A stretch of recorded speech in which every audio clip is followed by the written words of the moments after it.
Sherehe za Madaraka Day zitaandaliwa hapo kesho katika uwanja mpya wa Wajir, uwanja ambao umejengwa kwa takriban siku 100, wafanyikazi wakijikaza usiku na mchana. Uwanja huo umeleta manufaa kwa wenyeji ikiwemo maji, umeme na hata barabara mpya. Mwanahabari wetu Sam Gituku ametuandalia taarifa kuhusu jinsi uwanja huo ulivyojengwa. Chanzo cha ujenzi wa uwanja wa Wajir ni tangazo na uzinduzi wa Rais William Ruto tarehe 13 Februari mwaka huu alipozindua mpango wa Nyota Wajir.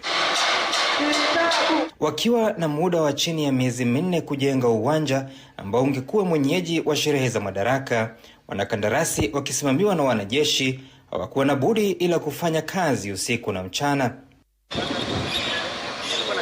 Wafanyakazi 900 wamehusika kuandaa uwanja huu wenye uwezo wa kuhimili watu 10,000, nafasi 900 zikiwa kwenye jukwaa kuu.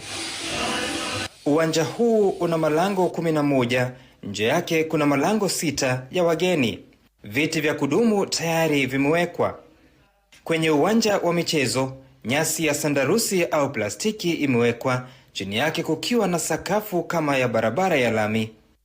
Baada ya sherehe za Madaraka, wanakandarasi watarejea kuboresha nyasi hiyo wakitumia mchanga na nyenzo maalum ya mpira kuifanya bora kwa wachezaji.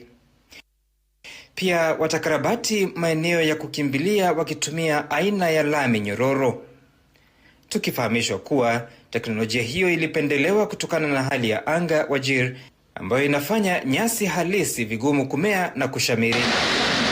Kwa sasa paa zimeezekwa kwenye jukwaa la rais na jukwaa litakalotumika na watoto. Ujenzi wa uwanja huu umeambatana na visima viwili, kwa pamoja vikiwa na uwezo kutoa maji lita 8,000 kwa saa kwa nishati ya jua. Mkabala na kisima kimoja mna mtambo wa kusafisha maji wenye uwezo kutoa maji ya kunywa lita 1,000 kwa saa. Hii maji kuna kitu inaitwa iron na kuna kitu inaitwa fluoride. Iron ina affect mifupa ambayo inafanya ioze mapema. Sasa maana yake tukitreat maji inamaanisha itakuwa mzuri kwa afya ya mwili, especially ya mtoto. Wachezaji na wakazi watanufaika kwa maji haya.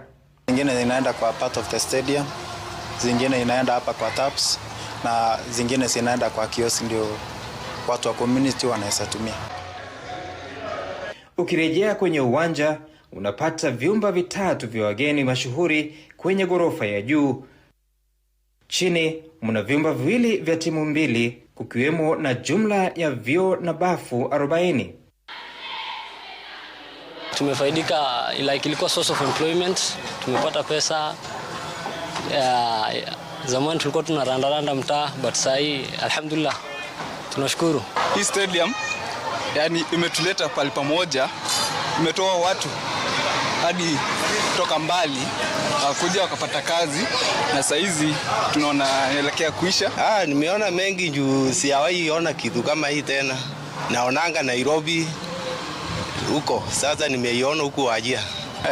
Uwanja ni maridadi sasa sana, hata unaona yenye uko maridadi. Pia umeajiri watu wengi sana. Tunafurahia sana. Watu wa kwanza tulijengwa uwanja ambaye hata wengine bado wako nazo. Alafu tuko na lami kila mahali. Ahadi ya wiki 16 zilizopita imetimia. Ni wakati wa Wajir, dhifa ya Madaraka. Sam Gituku, runinga.